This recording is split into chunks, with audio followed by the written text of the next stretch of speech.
नमस्कार,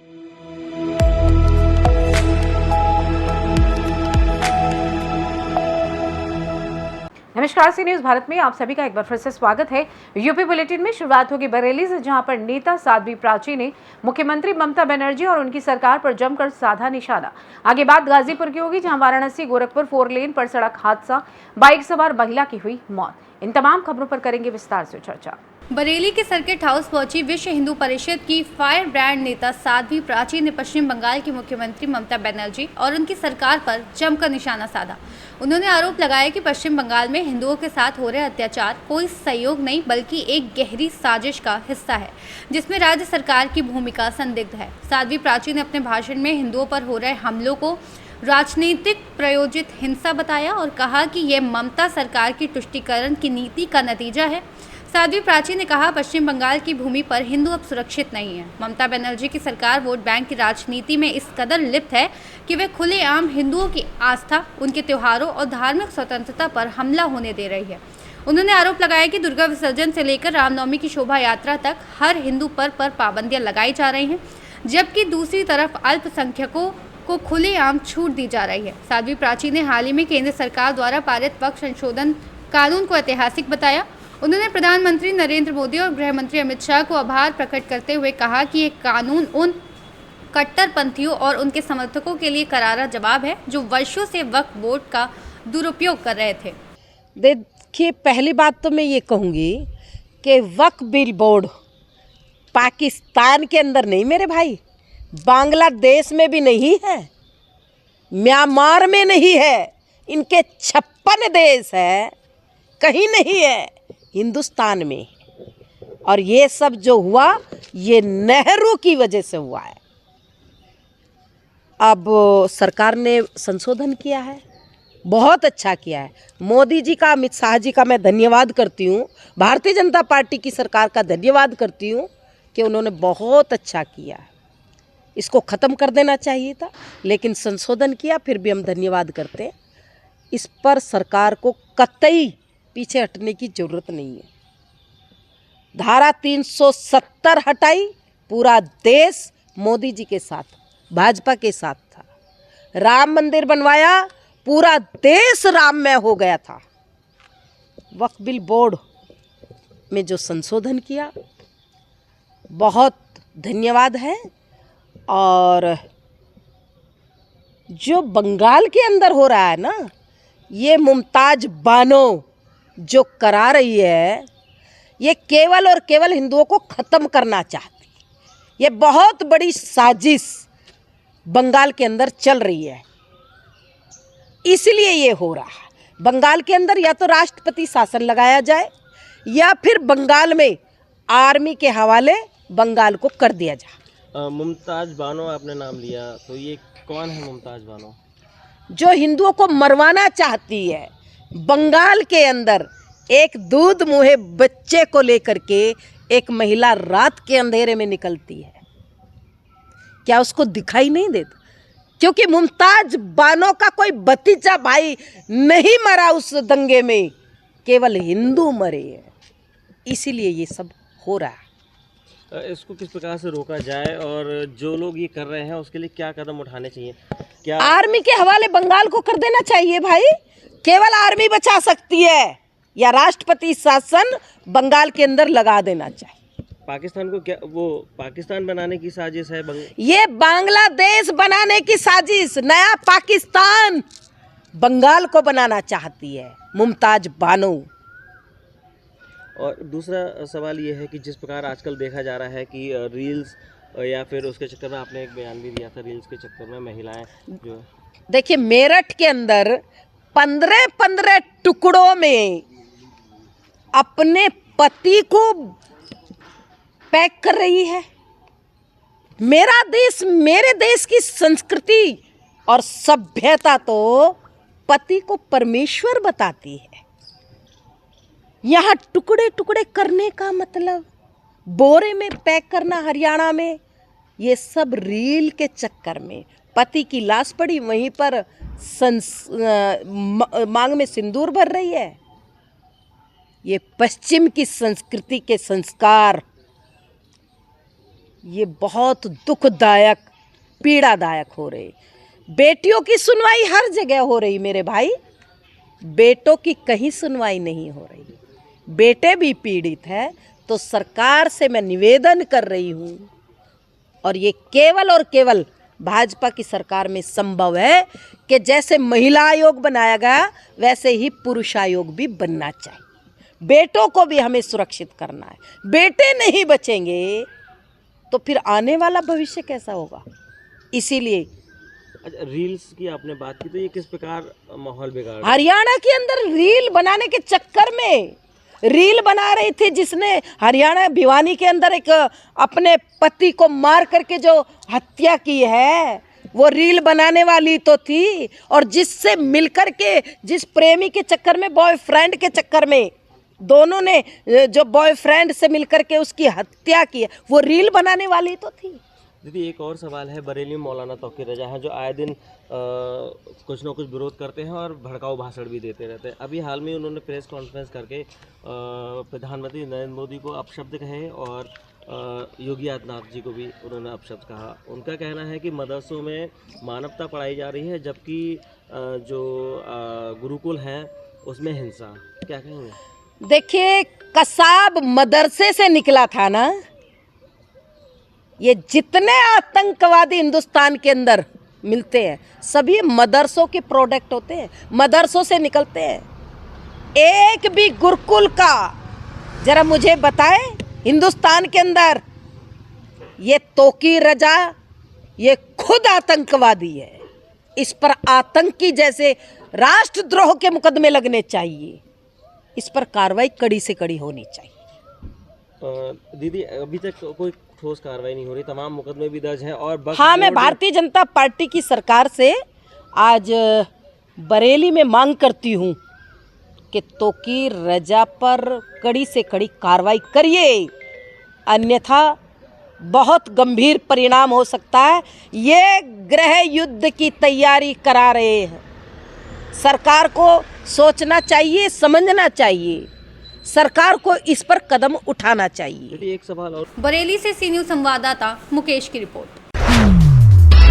गाजीपुर के Varanasi Gorakhpur 4 lane highway पर एक दर्दनाक हादसा हो गया। देवकली के पास एक ट्रेलर ने बाइक सवार दंपत्ति को पीछे से टक्कर मार दी, जिससे महिला की मौके पर ही मौत हो गई। मिली जानकारी के अनुसार ककरही गांव निवासी हृदय सिंह यादव अपनी पत्नी पार्वती उम्र 35 वर्ष के साथ बाइक से नंदगंज जा रहे थे। इसी दौरान सैदपुर की तरफ से तेज रफ्तार आ रहे एक ट्रेलर ने उनकी बाइक को पीछे से जोरदार टक्कर मार दी। हादसे में पीछे बैठी पार्वती देवी ट्रेलर के नीचे आ गई और मौके पर ही उनकी दर्दनाक मौत हो गई। हृदय सिंह यादव इस हादसे से बाल बच गया। घटना के बाद मौके पर राहगीरों की भीड़ जमा हो गई। सूचना मिलते ही पुलिस घटनास्थल पर पहुंची और शव को कब्जे में लेकर पोस्टमार्टम के लिए भेज दिया। हादसे में चलते कुछ समय के लिए हाईवे पर यातायात प्रभावित रहा। रामपुर माझा थाना अध्यक्ष बिंद कुमार ने बताया कि मामले की जांच की जा रही है, आगे की कार्रवाई जारी है। क्या नाम है भाई साहब आपका? नितेश यादव। कहाँ से आ रहे थे और कहाँ जा रहे थे आप? ककरही से आ रहे थे, नंदगंज जा रहे थे। अच्छा, ककरही से आ रहे थे, आप नंदगंज जा रहे थे। कैसे क्या हुआ ये घटना? आ रहा था उधर से सैदपुर की तरफ से, उधर से टेलर वाला आया, पीछे से मार दिया। गाजीपुर से सी न्यूज़ संवाददाता हसन की रिपोर्ट। जौनपुर जिले के रामपुर मार्केट के गोपालपुर तिराहा पर SPS computer centre Tiwari building में ग्राम व क्षेत्र वासियों के लिए हाई स्कूल और इंटरमीडिएट यूपी बोर्ड का रिजल्ट मुफ्त में देखा जाएगा और प्रिंट भी साथ में दिया जाएगा। और जो व्यक्ति आने में असमर्थ हैं उनको बस श्याम अनुज के मोबाइल नंबर पर कॉल के माध्यम से परीक्षा का परिणाम बताया जाएगा और मार्कशीट व्हाट्सएप पर भेजा जाएगा। इस सराहनीय कार्य की प्रशंसा करते हुए क्षेत्र के लोगों ने कहा, श्याम अनुज पांडे, आपकी पहल अद्वितीय है। यूपी बोर्ड परिणाम और निःशुल्क प्रिंट आउट प्रदान करने के लिए आपका योगदान प्रशंसनीय है। आप छात्रों के लिए एक सच्चे मार्गदर्शक है। सर, शुभ नाम बताइए अपना। मेरा नाम श्याम अनुज पांडे है। पता? मैं SPS कंप्यूटर सेंटर का प्रोप्राइटर हूँ। मैंने हाई स्कूल और इंटर के बच्चों के उज्जवल भविष्य में सहयोग देने के उद्देश्य से रिजल्ट यहाँ पर यूपी बोर्ड का फ्री में देखना, प्रिंट आउट देना आदि कार्य हमने एकदम निःशुल्क रखा है। और जो व्यक्ति आने में हमारे दुकान पर आप समर्थ है या नहीं पहुँच पाते हैं तो हमारा नंबर है 8081838120 पर कॉल करके अपना रोल नंबर बता करके रिजल्ट की जानकारी ले सकते हैं और उसका PDF व्हाट्सएप के माध्यम से भी प्राप्त कर सकते हैं, जो कि सेवा एकदम निःशुल्क होगा। जो यहाँ आना चाहते हैं तो पता क्या रहेगा आपका? जो हमारे यहाँ आना चाहते हैं, पता है गोपालापुर मोड़ तिराहा, तिवारी भवन, रामपुर। अच्छा, एक बार पुनः जो है आप मोबाइल नंबर रिपीट कर दीजिए। हमारा जो नंबर रहेगा 8081838120 रहेगा। कुछ लिमिट भी है उस दिन? नो सर, कोई लिमिट नहीं है। जितने लोग आ सकते हैं या जितने लोग कॉल कर सकते हैं उतने लोगों को सुविधा प्रदान की जाएगी। अच्छा, एक बार पुनः बता दीजिए किस कक्षा के बच्चों का आप रिजल्ट दें? हाई स्कूल और इंटरमीडिएट यूपी बोर्ड के। एक बार पुनः नाम बता दीजिए। हमारा नाम श्याम मनोज पांडे है, हम SPS कंप्यूटर सेंटर के प्रोप्राइटर हैं। जौनपुर से सी न्यूज संवाददाता सोनू गुप्ता की रिपोर्ट। रायबरेली में अंतर्राष्ट्रीय साहित्यिक कवि महाकुंभ 2025 का भव्य आयोजन किया जाएगा। देश दुनिया के महान साहित्यकार इस महाकुंभ में शामिल होंगे। रायबरेली के महाराजगंज रोड पर स्थित एक रिसोर्ट में अंतर्राष्ट्रीय साहित्यिक कवि महाकुंभ 2025 का आयोजन किया जाएगा। ये आयोजन 26 अप्रैल से शुरू होकर 28 अप्रैल तक चलेगा। अंतर्राष्ट्रीय काव्य कुंभ सम्मान समारोह पुस्तक विमोचन के रूप में आयोजित किया जा रहा है। इस आयोजन में देश और विदेश के साहित्यकार अपने अनुभवों और विचारों को साझा करेंगे, जिससे साहित्यिक आदान प्रदान और सांस्कृतिक समझ को बढ़ावा मिलेगा। आयोजन में मुख्य अतिथि दुबई में रहने वाले डॉक्टर अमृत बिसरिया होंगे। आइए जानते हैं इस साहित्यिक कवि महाकुंभ 2025 सम्मेलन को लेकर क्या कुछ बताया पदाधिकारी ने। जी, मैं शिव कुमार सिंह शिव दुसौती का रहने वाला हूँ। दुसौती अगर देखा जाए तो इस क्षेत्र का एकलौता गांव है जहाँ पे लोरिक और चंदा का स्थान है। मुल्ला दाऊद ने एक पुस्तक लिखी थी चंदायन, जिसकी विषय वस्तु लोरिक और चंदा थे, जो कि इस क्षेत्र में प्रसिद्ध है। और रही बात सर कार्यक्रम की आयोजन की व्यवस्था यह है कि हमारा जो रायबरेली काव्य साहित्य मंच है वो हिंदी साहित्य और क्षेत्रीय भाषाओं के संवर्धन के लिए एक कार्यक्रम चला रहा है, साहित्य से संवाद की ओर एक कदम एक प्रयास, जिसके तहत हम लोग पूरे देश में भ्रमण कर रहे हैं। वर्तमान में देखने को ये आया है कि हमारे जो हिंदी और अवधी के शब्द हैं वो विलुप्त होते जा रहे हैं। अंग्रेजियत ने उनको जो है उनका हास्य किया है। ऐसे में हम लोग प्रयास कर रहे हैं कि जो भी शब्द विलुप्त हो रहे हैं उन शब्दों का संवर्धन हो, वो सहेजे जाएं। और इस दिशा में रायबरेली में एक अंतर्राष्ट्रीय काव्य महाकुंभ का आयोजन किया जा रहा है, जिसमें पूरे देश से ही नहीं विश्व से कई देशों से लोग सम्मिलित हो रहे हैं। किन किन देशों से लोग आ रहे हैं? अभी जो सूचना हमको प्राप्त है उसमें लगभग 16 देश हैं। अगर मुख्य कहा जाए तो जैसे दुबई से हमारे मुख्य अतिथि हैं, USA से भी हैं, कैलिफोर्निया से भी हैं और अमेरिका और इस तरीके से जो है सिंगापुर से भी हैं। इस तरह कई देशों से आ रहे हैं, जिसकी सूची हम आपको दे देंगे। और कार्यक्रम जो है ये 3 दिन का कार्यक्रम है। पहले दिन उद्घाटन सत्र रहेगा और उसके बाद 9 बजे से लेकर के 2 बजे तक हमारा जो है काव्य का और सम्मान का कार्यक्रम चलेगा। महान विभूतियों को सम्मानित जी, जिसमें सम्मानित जो करेंगे आचार्य महावीर प्रसाद द्विवेदी के नाम पर, और शिव बहादुर सिंह जो है जो अपने रायबरेली के गीतकार हुए हैं, मलिक मोहम्मद जैसी जिन्होंने पद्मावत लिखी है, और सूर्यकांत त्रिपाठी निराला जी के नाम पर जो भी अपने इस रायबरेली ज़िले के महान व्यक्तित्व हुए हैं साहित्य के धरा पर, उनके नाम से हम सम्मान करेंगे, जिससे हमारी रायबरेली का गौरव बढ़े। ये हमारा अथक प्रयास है। रायबरेली जो है साहित्यकारों की धरती है, जी, साहित्यकारों के कलम कृपाण की। उसके बाद भी यहाँ पे आप बता रहे हैं कि जो अवधि के शब्द है वो विलुप्त हो रहे हैं। जी, क्या मानते हैं, क्या कारण है? ये कारण ये है कि आज का जो समाज है वो ज़्यादातर फेसबुक और व्हाट्सएप पे सिमट गया है।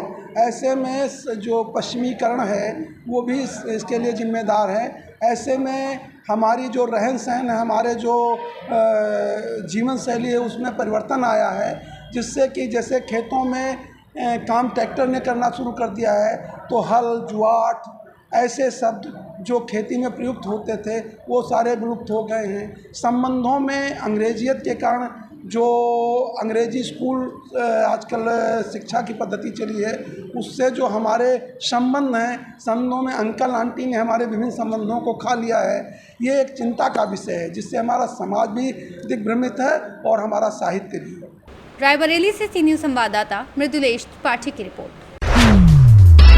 सिद्धार्थनगर जिले के विकासखंड वर्डपुर ग्राम पंचायत महदेवा कुर्मी के टोला महदेवा में स्थित कई लाखों रुपए से बना राजकीय अलंकृत उद्यान पार्क हाथी का दांत हो रहा है साबित केवल नाम के लिए करवाया गया। पार्क का सुंदरीकरण, पार्क के अंदर लाखों रुपए खर्च करने के बाद भी बदहाली का आंसू बह रहा है। राजकीय अलंकृत उद्यान पार्क मानक विहीन निर्माण करवाया गया।